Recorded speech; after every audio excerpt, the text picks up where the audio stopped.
Breathing of God. ഇത് നമ്മൾ അറിഞ്ഞിരിക്കണം. മെഡിറ്റേഷൻ അഥവാ ധ്യാനം തുടങ്ങിയവർക്ക് വേണ്ടിയിട്ടുള്ളതാണ്.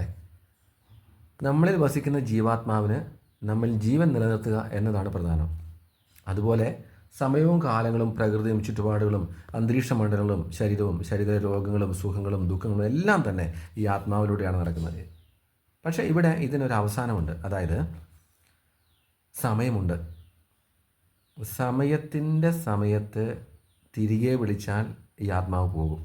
അതായത് ദൈവം തിരികെ വിളിച്ചാൽ ഈ ആത്മാവ് പോകുമെന്നർത്ഥം. വിശുദ്ധ ബൈബിൾ ഇങ്ങനെ പറയുന്നു മനുഷ്യൻ്റെ ആത്മാവിനെക്കുറിച്ച്. ഈ കാര്യങ്ങൾ കണ്ണിങ് ആണ്. ജനിച്ചാൽ ഒരിക്കലും മരിക്കണം. എന്നാൽ നാം മരിക്കാനാണോ ദൈവം നമ്മെ സൃഷ്ടിച്ചത്, നമ്മെ പരിപാലിക്കുന്നത്, നമുക്കായി എല്ലാം തന്നത്? നമ്മൾ മുമ്പ് കണ്ടു ആരുടെയും മരണത്തിൽ ദൈവം സന്തോഷിക്കുന്നില്ല. പിന്നെ എങ്ങനെ മരണം കടന്നു വന്നു? ആത്മാവിന് ഏറ്റ മുറിവാണ്. ആത്മാവിന് നമ്മൾ ഏൽപ്പിച്ച ക്ഷതമാണ്. സൃഷ്ടാവിനോട് നാം കാണിക്കുന്ന നെറുകേടാണ് പാപം. ആദിമാതാപിതാക്കന്മാരുടെ പാപം മൂലം മണ്ണ് ശപിക്കപ്പെട്ടതായിരുന്നു. ഒരുപാട് കാര്യങ്ങൾ കർത്താവ് പറയുന്നുണ്ട് അല്ലേ. അതുപോലെ നമ്മുടെ ജ്യേഷ്ഠ സഹോദരന്മാർ ആബേലും കായേലും അല്ലേ. അപ്പം നാം ചെയ്യുന്ന പാപം ഒരു ആറ്റം അല്ലെങ്കിൽ ഒരു കണിക അല്ലെങ്കിൽ ഒരു സൂക്ഷ്മ മൂലകം വിഭജിക്കുന്നത് പോലെയാണ്. അതെന്തുമാത്രം പ്രത്യാഘാതങ്ങൾ സൃഷ്ടിക്കും.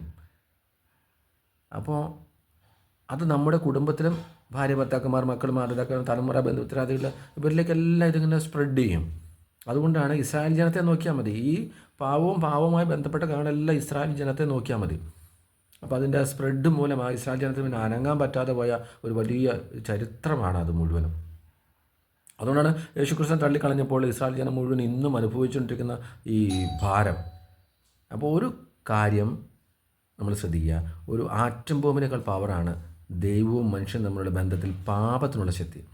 എന്നാൽ നാം വേണ്ട വിധം അനുദവിച്ചാൽ ആ സെക്കൻഡിൽ ഈ തിന്മ ന്യൂട്രലായി പോകും.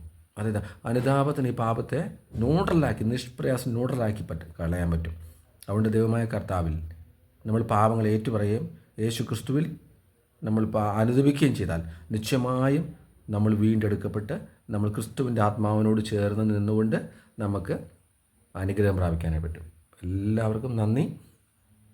സബ്സ്ക്രൈബ് ചെയ്യണം.